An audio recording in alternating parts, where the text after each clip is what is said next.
Hello friends, good evening. Welcome to Suma's home recipe. Friends, எல்லோரும் எப்படி இருக்கிறீங்க ஃப்ரெண்ட்ஸ்? நல்லா இருக்கிறீங்களா ஃப்ரெண்ட்ஸ்? நாங்கள் இங்கே நல்லா இருக்கிறோம் ஃப்ரெண்ட்ஸ். உங்களுக்கு சாப்பாடெல்லாம் ஆச்சா ஃப்ரெண்ட்ஸ்? காஃபி, டீ அதெல்லாம் ஆச்சா ஃப்ரெண்ட்ஸ்? எங்களுக்கு சாப்பாடு ஆச்சு ஃப்ரெண்ட்ஸ். ஆனால் வீட்டில் செய்யலை, கடையில் வாங்கி சாப்பிட்டோம் ஃப்ரெண்ட்ஸ். ஓகே ஃப்ரெண்ட்ஸ், இப்போ நான் எதுக்காக வீடியோவுக்கு வந்து இருக்கிறேன்னாக்கா, நான் ஆல்ரெடி நான் உங்களுக்கு ஒரு கிச்சன் டூர் போட்டிருந்தேன். அப்போ அந்த கிச்சன் டூரில் என்னுடைய திங்ஸ் எல்லாமே நீங்கள் பார்த்துருக்குவீங்க. அப்போ நான் என்ன சொன்னேன்னாக்கா, ஒரு நாள் நான் உங்களுக்கு நேரம் கிடைக்கும் போது என்னுடைய பிரியாணி பாத்திரம்லாம் காமிச்சிட்டு ஒரு பிரியாணி பாத்திரம் டூர் ஒன்று போடுறேன்னு சொன்னேன். அந்த இப்போ வீடியோ எடுக்கிறதுக்கு இன்றைக்கி நேரம் வந்துடுச்சு. அது என்ன நேரம் வந்துடுச்சுனாக்கா, இப்போ நாங்கள் எப்பொழுதுமே நாங்கள் பாத்திரம்லாம் எந்த திங்ஸாக அப்படியே நான் வைக்க மாட்டேன். ஏன்னா தூசி அடிஞ்சிடும். அதனால கவரில் கட்டி தான் வைக்குவோம் ஃப்ரெண்ட்ஸ். அது ஒன்ஸு கவரில் கட்டி வச்சுட்டா நம்மளுக்கு எப்போ தேவையாக இருக்குதோ அப்போ அந்த பாத்திரத்தை எடுத்து வாஷ் பண்ணிவிட்டு யூஸ் பண்ணிவிட்டு காய வச்சுட்டு அதுக்கப்புறம் மறுபடியும் நாங்கள் கவரில் கட்டி வச்சுடுவோம் ஃப்ரெண்ட்ஸ். இப்போ நான் அந்த பாத்திரம்லாம் நான் கிட்டத்தட்ட ஒரு 15 இயர்ஸ் ஆகிப்போம். எல்லோரும் நம்ம இங்கே வாங்கி இப்போ இந்த வீடு 3 வருஷம் ஆச்சு. இதுக்கு முன்னால் இருந்த வீடு ஒரு 6 வருஷம் இருந்தேன். அதுக்கு முன்னால் ஒரு வீடு 2 வருஷம், அதுக்கு முன்னால் ஒரு வீடு 3 வருஷம் இருந்தேன் இல்லையா. அந்த வீட்டில் வாங்கின பாத்திரம் தான் இதெல்லாம். புதுசு இல்லை ஃப்ரெண்ட்ஸ். ஆக மொத்தம் மேபி ஒரு 2014க்கு முன்னால் 2014 எங்கள் தங்கச்சி பொண்ணு கல்யாணம் ஆச்சு. அப்போ நாங்கள் ஒரு வீட்டில் இருந்தோம். அந்த 2014க்கு முன்னால் தான் இந்த பாத்திரம்லாம் நாங்கள் வாங்கினது.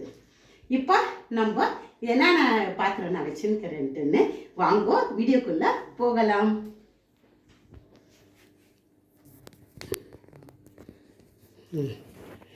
ஃப்ரெண்ட்ஸ் பாருங்கள் ஃப்ரெண்ட்ஸ், இது தான் என்னுடைய பிரியாணி பாத்திரங்க. பாருங்கள் ஃப்ரெண்ட்ஸ், எப்படி இருக்குது பாருங்கள். இது சைஸ் வாரியாக நான் வாங்குனது. இதெல்லாம் கேஜ் கணக்கில் தான் வாங்குனது ஃப்ரெண்ட்ஸ். எல்லாமே ஒரே நாளில் போயிட்டு தான் நான் வாங்குனது. இதெல்லாம் பாருங்க.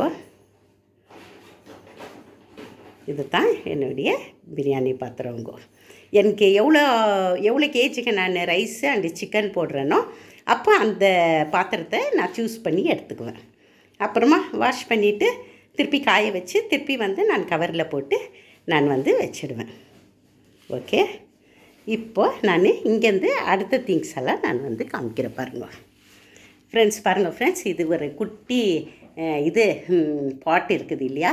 இது எனக்கு கல்யாணம் ஆன புதுசில் நான் 35 ருபீஸ்க்கு வாங்கினது. இது அதுக்கு அடுத்து 2 தூக்கு இருக்குது. இது நாங்கள் வெக்கேஷன் போகும்போது சாப்பாடெல்லாம் இதில் கட்டி எடுத்துன்னு போயிடுவோம். இது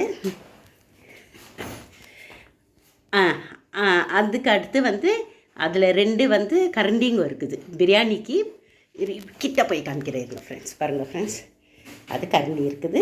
ஓகே, இது இந்த ரவுண்டு தூக்கு இருக்குது இல்லையா ஃப்ரெண்ட்ஸ். இது வேளாங்கண்ணியில் வாங்கினது. அதில் நான் எங்கள் அம்மா எங்கள் அப்பாது பேர் போட்டு கொடுத்தேன். நான் அங்கே வேளாங்கண்ணியில் வாங்கினாங்க எங்கள் அம்மா. அப்போது அதில் அம்மா அப்பாது பேர் போட்டிருந்தேன். அது எங்கள் அம்மா வீட்டிலேருந்து நான் எடுத்துன்னு வந்துட்டேன். இதுவும் எனக்கு கல்யாணம் ஆன புதுசில் தான் வாங்கினது ஃப்ரெண்ட்ஸ். அதுக்கு அடுத்து குக்கர்ஸ். இப்போது குக்கர் சொல்கிறேன் நான். இது ஃபஸ்ட்டில் இருக்கிறது 5 லிட்டர் குக்கரு, செகண்ட் 7 லிட்டரு, அது அடுத்துக்கிறது 12 லிட்டர்ஸு. இதெல்லாம் நான் என்னத்தினால வாங்குறதுன்னா, ஃப்யூச்சரில் நான் எதனா ஒரு சாப்பாட்டு கடை போடலான்ற பிளானில் தான் இதெல்லாம் நான் வாங்கி வச்சுருந்து. ஆனால் அது போட ஆகலை எனக்கு. இல்லைன்னா கடை போட்டிருந்தாக்கா இதெல்லாம் கடைக்கு யூஸ் ஆகிக்கும். குக்கரு அடுத்து இது ஃபஸ்ட்டு இருக்கிற தூக்கு இருக்குது இல்லையா ஃப்ரெண்ட்ஸ். இது நான் எங்கள் வீட்டில் கிரைண்டர் இருக்குது ஃப்ரெண்ட்ஸ். ஆனால் கிரைண்டர்லலாம் நான் அரைக்க மாட்டேன். அதனால் இது கடைக்கு அரைக்கிறதுக்கு கொடுத்து அனுப்பிடுவேன் அரிசி.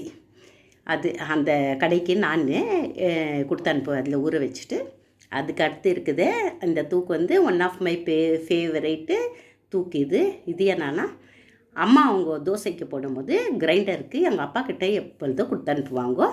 எங்கள் அப்பா இந்த கிரைண்டர் எடுத்துன்னு மாவு மிஷினில் போய் மாவு கிரைண்டரில் ஆட்டி எடுத்துன்னு வருவார். அதனால எங்கள் அப்பா ஞாபகமாக நான் இதை வச்சுன்னு இருக்கிறேன் நான். இந்த தூக்கம் ஹபி 2005 வந்து நான் ஒரு வீட்டில் வேலை செய்துன்னு இருந்தேன். அவங்க இது எனக்கு கொடுத்துருந்து. எவ்வளோ மோட்டா எண்ணெய் தூக்கு, இதில் எண்ணெய் ஊற்றி வைக்குவேன் நான், இப்போ ஊற்றி வைக்கிறதில்ல ஃப்ரெண்ட்ஸ். அதுக்கடுத்து வந்து இது வந்து அபிக்கு வந்து கிஃப்ட்டு.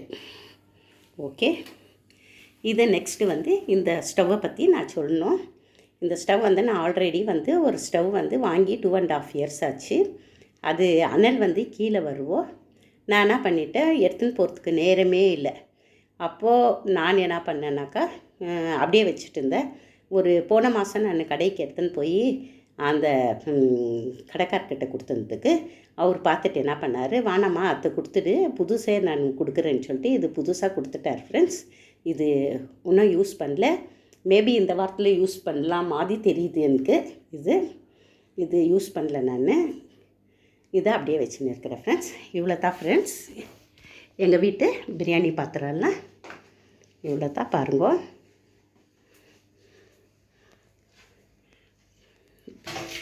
பாருங்கள் ஃப்ரெண்ட்ஸ், அதுதான் எங்கள் அம்மா அப்பா, எங்கள் மம்மி டேடி, அவங்க அதுதான்.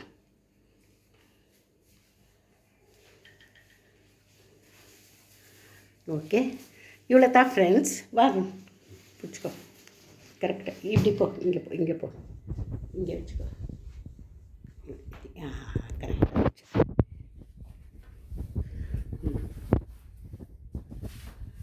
சரிதா? ஓகே ஃப்ரெண்ட்ஸ், இது வரைக்கும் என்னுடைய வீடியோ பார்த்துங்களுக்கும் என்னுடைய சப்ஸ்கிரைபர், புதுசாக வந்துக்கிற சப்ஸ்கிரைபர் மற்றும் லைக் போட்டுங்க அனைவருக்குமே thank you so much from Suma's home recipe. Bye from Suma. Have a nice day friends. Bye bye.